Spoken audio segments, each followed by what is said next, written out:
In continuation of Module 2, which is the unfolding the biological self, lies the sexual self. The sexual self is one of the two important representations of self. The physical self, which has been shared with the previous reporter, and the sexual self, which discusses the socio-biological aspects of the self, the biology of sex, sexual identity and gender orientation, consequences of sexual choice, and taking care of one's sexual self, which is the goal of this video. A vital aspect of one's identity is the sexual self, encompassing the biological, physical, emotional, and social domains. While it is initially rooted in the distinguishing physical attributes found in men and women, bodily transformation and the development of secondary sexual characteristics during adolescence also trigger the physiological responses, leading to beliefs and behavior associated with sex. During this stage, sexual curiosity is often at its peak, with adolescents engaging in sexual activity as influenced by biological and socio-cultural factors. Further, the gender orientation of the adolescent may manifest at this stage.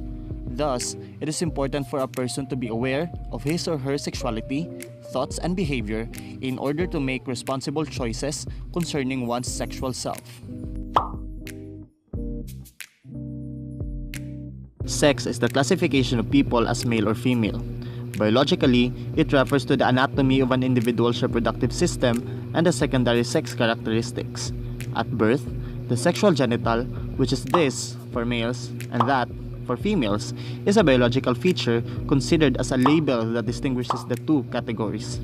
As males and females grow and reach puberty, observable changes in the human body, also known as the second sex characteristics, begin. Males' changes include the growth of facial and body hair, emergence of Adam's apple, deepening of the voice, and muscle development. As for females, the onset of menstruation, the noticeable changes in the hips, breast, and skin occurs. Males and females release hormones, testosterone for male and estrogen for female, that trigger the physiological changes in the reproductive system. In this stage, males and females are capable of procreation. Aside from that, they are likely to start having sexual urges, being sensitive to sexual stimuli and feel sexual arousal, which are all satisfied through sexual intercourse by reaching orgasm. These bodily sensations are all normal and typical in sexual activity because of hormones and are part of the sexual response cycle, which includes the four phases: excitement, plateau, orgasm, and resolution, which leads to sexual satisfaction. During the adolescent stage, it is common to engage in activities that stimulate and satisfy the urges like watching pornographic materials, engaging in kissing and petting, and performing masturbation. According to medical professionals, there are health benefits gained in these activities, particularly masturbation, such as the stress relief, improved self-esteem, and enhanced body image. On the other hand, these changes also affect the social and emotional state of males and females. Thus, the awareness of one of his or her sexual attributes helps him or her become responsible to decisions, avoiding heavy consequences on both sides. Sexual identity is generally refers to biological or medical matters conferred by having male or female genitalia, and one learns very early that he or she is either a boy or a girl on this basis. Gender orientation is generally used in terms of social or cultural contexts, develops as one learns what is expected of boys and girls in terms of temperament, personality, behavior, and roles. For most people, their sexual identities and gender identities are congruent. They are born with boy or girl parts and assume either a male or a female gender identity respectively. It just feels right to them. The body fits the self. Some people have incongruent identities and gender orientation, which feels it is not part of them and they don't want it. Now, gender orientation refers to the sex and gender of others to whom one feels physically and romantically attracted.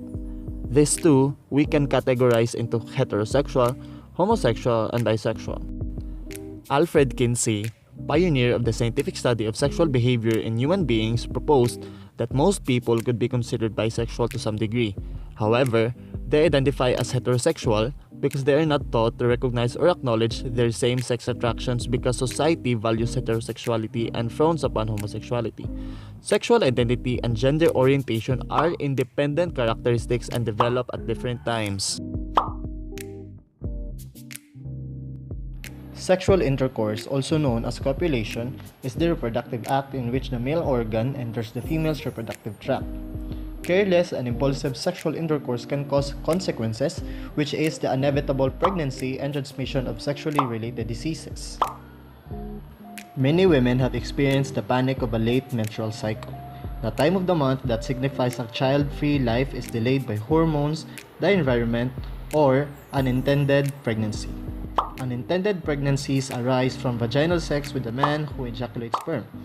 Usually, it is a consequence of a man ejaculating into the vagina without any barriers such as condom. However, still, pre-ejaculate fluid can also contain a small amount of sperm. Sexually transmitted diseases, or STDs, are infectious diseases that are transmitted through blood, semen, or vaginal fluids. Human immunodeficiency virus, or HIV, is a well-known STD. The virus infects human T cells, an important part of the immune system. HIV kills off the T cells, weakening the patient's immune system. With no protection, the patient easily dies from secondary infections such as pneumonia. There is no cure for HIV, and treatments only slow the progression of the disease. Taking care of sexual self first starts on respecting our own body. Be the person who shows to other people what respect means. Simply by respecting your body and through avoiding activities that undermines one's worth. Second is to be mature in thoughts and deeds. It can be uncomfortable to talk honestly about our own relationship with sex. It can be uncomfortable to even think honestly about our own relationship with sex. Just be a sexual grown-up when thinking about your sexuality. Explore who you are as a sexual being. Be guided by your personal beliefs and core values. Try to be objective about the role or grounds of your personal principles and self-worth in your sex life. Be honest with yourself about your relationship with your body. Fourth is to be future-oriented. We in this group personally believe that sex is a passionate experience between you and your significant other. It can be done with the intention of creating life, or it can be simply be recreational, because it is something that someone finds enjoyment in, and all of that is okay. But always bear in mind that sexual pleasure might be overwhelming at the moment, but always focus on what will entail in the future. And lastly, always remember A, B, C, D, and E. A, which is for abstinence. Do not awaken sex if you're not ready. B, be faithful. Be mutually faithful. C is to control, and control yourself. D, don't just have sex, make love.